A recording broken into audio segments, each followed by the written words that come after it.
it's crazy to think that Afterlife, that entire buildup with all the delays, all the excitement, all the anticipation, and then just this incredible amount of energy that it brought to the YHS community and the Ghostbusters community, and then New York Comic Con and the premiere and everything and all the interviews we did.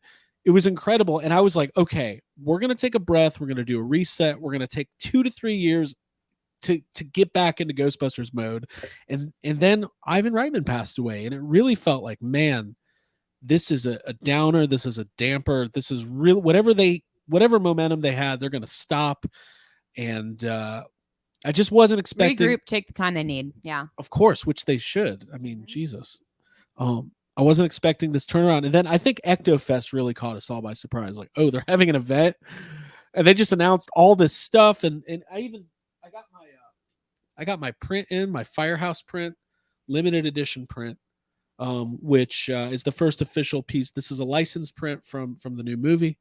It's not going to be called Firehouse, but it'll kind of be fun. Remember when we had all this discussion? What is Afterlife going to be called? I wonder what the new one's going to be called. Back to Manhattan? Back to New York? I imagine that Big Apple Snapple? Yeah, it's probably something that's very premeditated, and they know the importance of a title. And because think about how Afterlife was so on so many levels works. Like, I think it should be called good. Ghostbusters 4 Muncher Takes Manhattan. Okay, it's munching time. It's munching time. I think the same thing that I thought about Afterlife is that it should just be called Ghostbusters. I don't like all these subtitles. I still don't. How about We're Back? Here's the thing. Easy. I think if the subtitle is directly, I think Afterlife works on a lot of different levels for that movie. I don't know if Fallen Kingdom or Dominion does. I think those are just like poorly, like, oh, we need something, But anyways, we'll get to it. So Sony comes out and announces officially, I think it was Hollywood Reporter or Deadline, Ghostbusters, the sequel to Afterlife. It would be cool if it was called The End of the World. Just Ghostbusters, The End of the World. Yeah. I mean, sure. I don't think it's going to. That was just something I thought sounded fun. December 20th, 2000. There's no more 19s. Isn't that sad? We'll never have another 19. So long. It's been 23. It's been 23 years. Afterlife sequel directed by Jason Reitman. I didn't even do my little preamble. Okay, here. Jason Reitman, 2023, December 20th. There's other movies that are going to be coming out around that time. The Wonka remake comes out the week before with Timothée Chalamet. Interesting. And the same day that Afterlife 2 was coming out, which is what they're referring to it as, which is weird and funny. We've got The Tiger's Apprentice, which is an animated movie, and then The Color Purple musical. Congratulations to Mitchell for taking it from Macon to the big screen. They should cast Mitchell Brinkley in the film version of The Color Purple. I think he deserves that. So let's round table this. My biggest surprise was not surprised that there's a movie coming out, but Jake, I was surprised at the aggressive release date. Here's a fun thing to think about. The time between now and December 20th, 2023 is the same amount of time as the original Afterlife release date and the eventual release date. So just the delay period. Yeah. It's a year and a half. It's not that long. Yeah. So Jake, let's roundtable this. Let's get all your thoughts. Okay. My thought is that there's zero chance this movie's coming out on that day. Oh, and not on. No, okay. It's I don't think I'm not saying that because faith. No, I know that the movie industry puts out dates and they change it a lot. And I'm not saying that I'm not saying it's going to get delayed because it's Ghostbusters and they're not going to get their shit together. That's just no, it's not filming. We don't even know if the script's done yet. They're not filming anything yet. That's a short amount of time. I'm not saying that it can't be done, but it's a short amount of time. And a lot of times when a release date gets announced before a movie even goes into, production really or filming and that far out, it gets changed a lot. It's a very, very common practice for movie dates to shift here and there. Right. I like that they think that's going to happen, but I also feel like maybe they don't. I feel like there's a little bit of politics to picking a movie date, and there's a little bit of not even just politics, but I think there's a little bit of like, all right, well, we have to announce a date so we can kind of put some of our other things in a place. Right. So they might announce release dates for movies that they know is going to change. Right. It just seems very, very like we're lightly penciling this in because it's ambitious. we want to get the impact of saying it, put it out there. Yeah, I think that's what it is. I don't think it's going to change by any fault of, the movie making process or Jason or Ghostbusters or Sony. I just think it's going to change because that's what happens. So I think it's a very strategic date. If you look at that date, December 20th, I think this is there's a couple reasons why I think this is what they picked. Should I go? Well, yeah. I just think it's very interesting how it is completely strategic and political. Can I go through my spiel here? Yeah, do it. Okay, here's the deal. First of all, getting away from the summer release is big, right? Ghostbusters Afterlife was originally going to come out summer of 2020. And then there was obviously all the delays and everything. It ended up having a fall release. You're not competing with all the big summer blockbusters, which in the summer, every week, there's a big movie coming out. And the way that movie goes, it's rare for movies to have legs these days. They have 1 or 2 weeks and then they go away. That's why things like Top Gun and Spider-Man No Way Home are kind of like, those are the exceptions to the rule. But for the most part, the news cycle and the social media cycle, you get cycled out. So for a holiday film, family-friendly holiday film, this is a good release date. Star Wars Rogue Squadron was originally slated for the same week. That is not happening. I did some digging. This kind of went under the radar. That movie has been pushed to 2027. That movie's not happening. That movie's not happening. Was that the Patty Jenkins? That's the Patty Jenkins. Okay. Yeah. It's been quiet. So even though I see it being moved either, back or whatever, but I would hope it would be I think it would be cool to have a December, like Christmas time movies. That's a big deal. Like movies, you always see like big movies come out. Steven Spielberg likes to put movies out in December. Yep. It's like people, Thanksgiving, Christmas is like, that's when people go see movies. So, yep. I think cool. And another big part of the strategy here is that that is the Christmas vacation week. So they Christmas vacation. Not that Christmas vacation. I know. I'm just doing the songs. The real Christmas vacation. Actually, let's face it. There's only one Christmas vacation. That's the real Christmas vacation. No, but what it is, that's the week where it's like a holiday week. So they release the movies midweek instead of on Friday. So you get that 5-day box office where this is the big movie. All the families are going out to the theater. Right. I think Sony, if I had to guess, and this is not even an educated guess. This is just, it's an educated guess, but there's no inside information. I think Sony was like, hey, we want to do this. The first one was successful. I did some more research. I went to thenumbers.com. Ghostbusters Afterlife is the number 2 selling DVD and Blu-ray of this year behind Spider-Man. 2. It's got the fan base. There's a lot of people seeing it who didn't see it in theaters. You got to remember, Afterlife came out it was kind of the first movie where people are like, we're going back. We can't deal with COVID anymore. It's happening. We're going.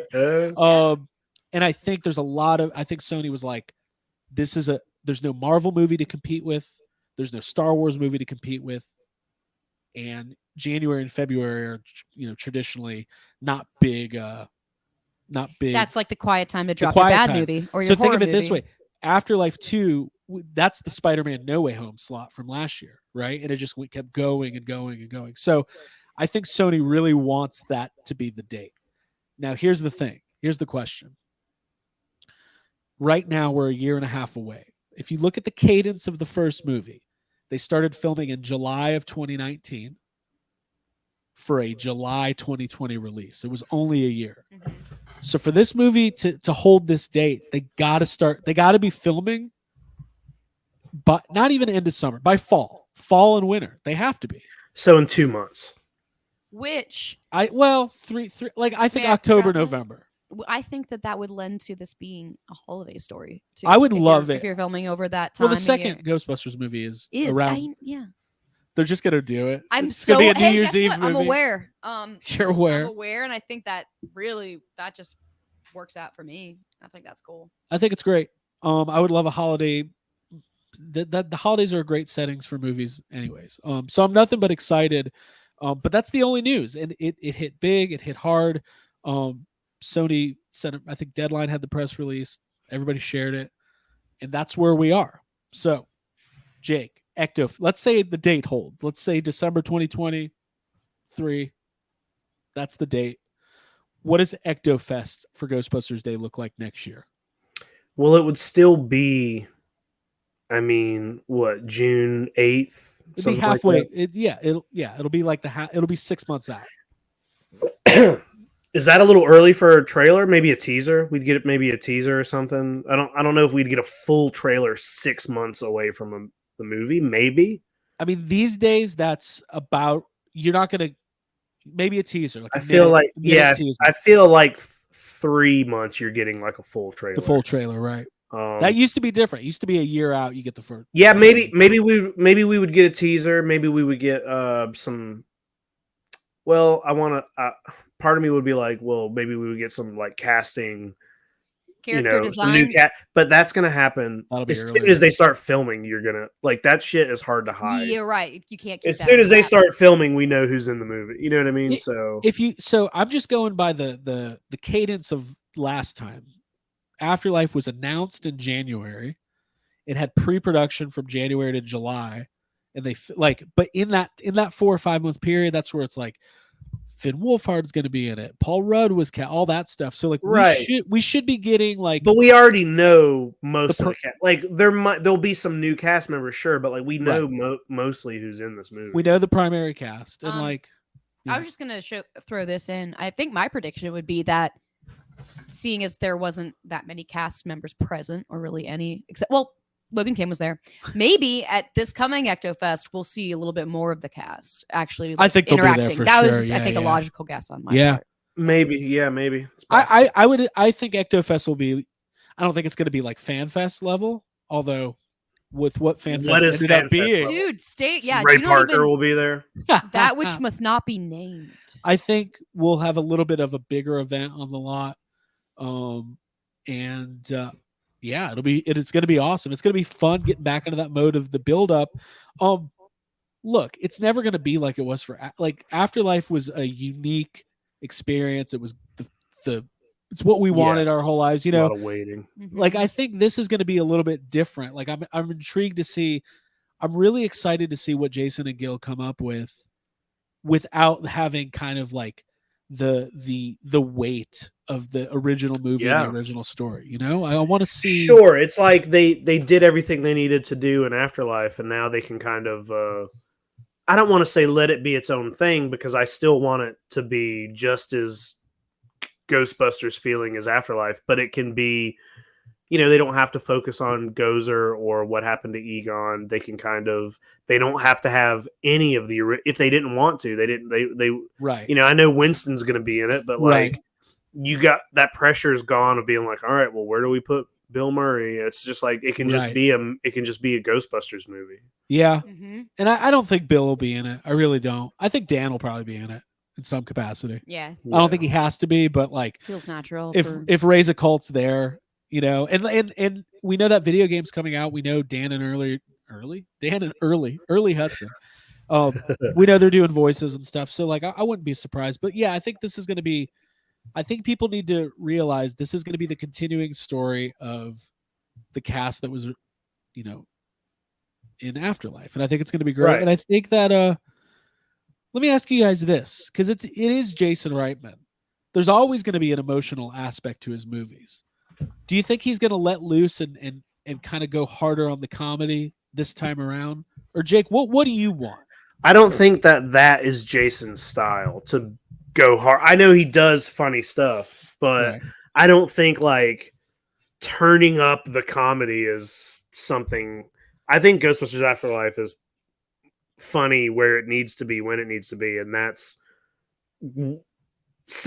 saying like you're getting into like dangerous territory. Being like, well, we're just gonna make it a comedy, make it funny. Like that's right. Somebody tried that once, and we know what happens. That's not the important aspect of what the movie is. Like, sure, it should be funny, but yes, Abby. Thank you. That's what I do. I think comedic moments are best served when they are earned by like a little bit of difficulty or something kind of hard. Because that's real life. Like showing the Spangler family in the movie dealing with getting evicted, etc. Like that leads to really funny natural jokes because that's how we cope with stuff. In my opinion, I think Jason Reitman has a handle on that. And if the movie gets wacky and funnier in places, it's going to be because it's more emotional in places too, and you need to lighten that. Think about the first Ghostbusters. It's not like Bill Murray came on the set doing cartwheels and juggling and telling yuck jokes, which I would have liked. It's the subtle humor that and Paul Rudd is always funny. Yeah, no matter what. It's not Paul Rudd's not telling jokes. He's got maybe one or two like punchline jokes in Afterlife, but his presence is funny. And to that fact, McKenna Grace's delivery is funny. Logan Kim's funny. Like they're all great. When Paul Rudd's like, "Oh, it's just your mom, huh? Cool." Right. And cool. Logan's like, "Cool." Cool. Right. That's the kind of the one I always repeat is there's two podcast lines I always repeat. And it's been kind of interesting to see what, like, we've been quoting Ghostbusters our whole life, but to see like which pieces of dialogue end up coming like into your vernacular and into your like everyday like references. And I've noticed it recently that I'll use these couple a lot. Obviously, Yes Have Some is one I used to use all the time. Not anymore. I've abandoned it because of the whole podcast. But if you look at my badge at work, we're told to put a quote on our badge from 2013. It says "Yes, have some" on the bottom, which now it looks like I'm just like promoting myself. It's fucking annoying. But I with podcast, I always do the when he says "I'm ashamed." It's like, I'm surprised you don't know about this. I'm ashamed. Yeah. I love that. And the one I always do is, "You'll believe ghosts? You'll believe in spirits?" I just always say that. You'll believe in spirits. It's not even funny. I like the way he under his breath says, "Give me the gun." My favorite is, "I just do this." Yeah, I do this. We love Logan. He's got some of the best lines in the movie. Mm-hmm. And then my favorite Paul Rudd moment is when he's talking about, what's the kid's name? When the one who walks right past him. Yeah, and he's just like, this kid's like, I can't think of his name, Brandon or whatever. Yeah, that's yeah. But anyway, so I'm excited. I have high hopes. Let's do a final roundtable on this. Abby. Yeah. New Ghostbusters. Are you ready? Yeah. Will it live up to Ghostbusters 2? Will it live up to Ghostbusters 2? I think it might celebrate and like it kind of enrich Ghostbusters 2 in a way. Maybe. I think it actually may not have anything to do with Ghostbusters 2 in my opinion. I hope not. But I do think New York setting, yes, we're getting that. Firehouse, yes. We're gonna get the holiday times, yes. Family stuff, maybe different families other than just Phoebe and her relationship with her mom and their relationship with Egon. I'm excited, just wondering, because going to New York and taking some of the cast members or the characters from Afterlife and seeing them in that situation, and seeing what could happen, what could be new but happening in familiar settings. I love that. See, because I think the Ghostbusters are back. I think there's going to be a new team. They're operating as Ghostbusters, and Logan Kim and McKenna Grace are going to show up like bring your kids to work day and shit. And they're going to be McKenna Grace is going to be a better Ghostbuster than like Kyle Mooney or whoever's. Yeah, I could see McKenna Grace becoming like the designated like the leader of everyone kind of thing. It'd be funny. I want Kyle Mooney to be a Ghostbuster so bad. Put that out there in the universe. I do too. Make that happen. Or I think Danny McBride. I still love Danny McBride. I think he would be fantastic. Or Jordan Peele. Okay, putting it out there. Okay, Jake. Danny McBride and Edie Patterson. Hey, you know what's annoying with just the cast of Gemstones? You know what's annoying? I see Ghostbusters fans like, the sequel better have Vigo and Ecto-1A and the Scolari brothers. It's like, hey, shut up. Hey, put your Ghostbusters 2 bingo card down. Yeah, like, you're not gonna get it. Jake, is Slimer gonna be in it? Yeah, 100%. One of my favorite things about Afterlife is that Slimer is not in it, and that sounds like something somebody who doesn't like Slimer would say. Right. I love Slimer, but whenever we had an episode early on, and I was like, hey, it would be a bold move if Slimer's not in this movie, and I don't think he needs to be in this movie. Right. And that exact thing happened. He wasn't in it. He didn't need to be in it. It wouldn't have made sense. But I think now that we're back in New York, I think they're 100% he's back in it. You've heard Jason Reitman be like, well, Slimer lives in New York. We're back in New York. And everybody, so many dumb people complained about not having Slimer in it, which makes me want him not in it even more. But I think since we're going, no, not that one. Eyebrows? I think since we're going back to New York, I think there's a good chance Slimer's going to show up. Listen, I don't think Rick Moranis is going to come back for Ghostbusters. I think if he was going to, he would have. No, he's done. He's done. But I would love, people have joked about this before, but just like a quick scene where Louis Tully's in his apartment and he's just sitting there watching TV with Slimer. Like, that would be fun. And I love Slimer, but he doesn't need to be the movie mascot. It doesn't need to replicate the real Ghostbusters. Like, it just doesn't. Nope. Mm-hmm. Now, if Muncher shows up and him and Slimer have a fight, like they fight each other, maybe I could get into that. Or they form a bond. I'd be into that also. But give me more Annie Potts if you can. I don't want to see any ghosts bonding with each other. Ghosts bonding. Come on, no Muncher. He's like just wants a friend. You can tell. You got a friend in Muncher. Jason Reitman, when they announced the Firehouse thing, he tagged Annie Potts and Ernie Hudson in it. I definitely think she's back. She's back. Sure. I love that. Mm-hmm. I'm so fucking pumped about it. Just thinking about that. Yeah. Love and it. Last thing, we'll move on. Obviously, the emotional aspects of the passing of Harold Ramis were, I always think back to FanFest when Dan says, well, we have a nice little tribute for Harold coming up in the movie. And it's like, okay, the first time he ever undersold something. Yeah. I'm surprised at FanFest Dan wasn't like, boy, you're going to love it when Egon shows up at the end and he helps him out with the proton packs. Well, the only reason he said that at FanFest is because they probably didn't tell, he probably hadn't, they're like, give Dan a fake script. Don't let him know what we're planning or he's going to tell everybody. They got a Dan team. That is in charge the Dan of that. team. We should be the Dan Aykroyd team. unit. We should be. They should let us monitor Dan Aykroyd. If he would have us, we would do it. I would just because all day walking around with a chair and be like, well, sometimes he wants the chair and sometimes he wants us to remove the chair. You want me to remove the chair? I would egg him on like, Dan, I can't believe they're not making your Ghostbusters high school script. I really thought it sounded pretty good. I'd like to see a different actor playing Peter Venkman. Let's do it as a radio drama. I think what people want is other actors playing these characters. Hey, one thing that I think I don't want is I don't think it needs to be a story where the whole world is in jeopardy. Right. Just because that's kind of been every Ghostbuster. Right. Well, like all three films are like the villains are like here to take over the world. And I think that's just 3 times is a lot. Maybe have just some other. I'm not saying that the ghost villain or menace or whatever can't be, a big bad and strong and whatever, but I don't think it needs to be a thing where it's like, well, if the Ghostbusters lose, the entire world is taken over by Gozer. What do you want to say? Here's something I do want in this movie.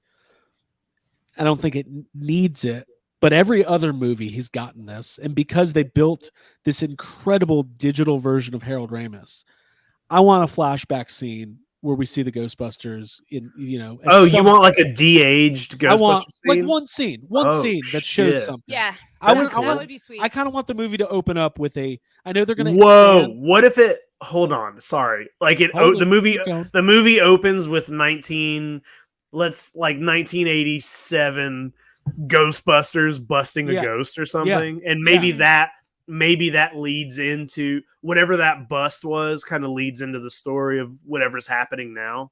God, listen, that would be awesome. We're gonna we pinpointed a lot of stuff. Yeah. I could see just that very thing. I could see the when it comes to the stakes being, is it the whole world or is it just like a country or group of people? I think I know this was not your favorite movie, Jake, but the Stars Born? No, the Suicide Squad, James Gunn's movie.